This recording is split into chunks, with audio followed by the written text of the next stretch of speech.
আমি রাজনীতিবিদ মানেই যে আমার সন্তানই এই পরবর্তীতে এটার অংশীদার হইতেই হবে, এই রাজনীতিতে কোনো সময় জামায়াতে ইসলামী বিশ্বাস করে না, ইসলাম বিশ্বাস করে না। এবং বর্তমান যিনি প্রধানমন্ত্রী আছেন তার সম্পর্কে তো আছে যে উনি ইউকে সিলমান স্বরাষ্ট্রমন্ত্রী, তিনি নিজেই বলেছিলেন যে একটা অন্য দেশের নাগরিক কিভাবে ইন্টারিমে থাকে।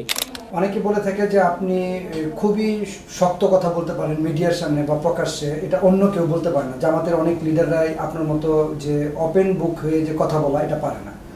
আমাদের কাছে অনেকে প্রশ্ন জানতে চেয়েছে যে উনি তো ডক্টর শফিকুর রহমানের সাথে খুব ক্লোজলি একটা ইনভলভমেন্ট আপনাকে দেখে মানুষ মিডিয়াতে। তার ছেলের সম্বন্ধে একটা বিতর্ক আছে যে তার ছেলে একটা ধর্মীয় উগ্র সংগঠনের সাথে জড়িত। আপনার জানা আছে কিনা এই বিষয়টা? এই বিষয়ে আমার ওরকম খুব বেশি ডিটেলস জানা আছে তা না, কিন্তু আমাদের একজনের ওইরকম যে উগ্রবাদী কোনো সংগঠনের সঙ্গে সংযুক্তি আছে বা কোনো কিছু করেছে এরকম কোনো বাস্তব প্রমাণ এখনও কিন্তু পাওয়া যায় নাই। এটা তারা আনতে পারে।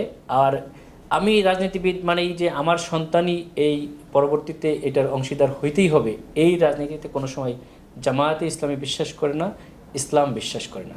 ইসলামের ইতিহাসও আপনারা দেখবেন যে সাহাবারা তাদের ছেলেই সাহাবা হবে, এরকম হবে। এই যে বাংলাদেশের রাজনৈতিক কয়েকটা পরিবারের মাধ্যমে এদেশে স্বৈরতন্ত্র প্রতিষ্ঠিত করেছে বিভিন্ন বিদেশি শক্তি। আমরা সেইভাবেই আছি এবং আমরা দেখেছি এখনও কিন্তু সেই ধারা অব্যাহত রয়েছে।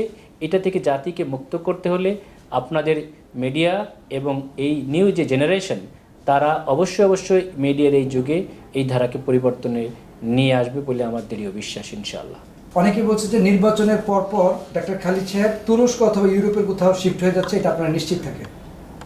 এটার ব্যাপারে আসলে আপনার কি বলতেন? তুরস্ক অথবা ইউরোপে শিফট হয়ে যাওয়া এটা কোনো ফ্যাক্টর না। এটা তো যে কোনো ব্যক্তি, যেমন বর্তমান যিনি প্রধানমন্ত্রী আছেন তার সম্পর্কে তো আছে যে উনি ইউকে সিটিজেন। আমাদের এখন পররাষ্ট্র মন্ত্রণালয় যিনি, উনি যেটা শোনা যায় যে বিভিন্ন দেশের নাগরিক, যেটা আমাদের বর্তমান স্বরাষ্ট্রমন্ত্রী তিনি নিজেই বলেছিলেন যে একটা অন্য দেশের নাগরিক কিভাবে ইন্টারিমে থাকে।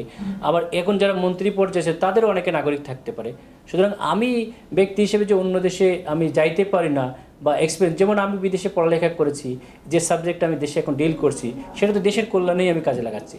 সুতরাং আমি যদি তুরস্কে বা ইউরোপে বা আমেরিকায় যাই, সেখানকার এক্সপিরিয়েন্স নিয়ে এসে যদি আমি আমার দেশের কল্যাণে লাগাতে পারি সেটা তো খারাপ কোনো কিছু নাই। না, তারা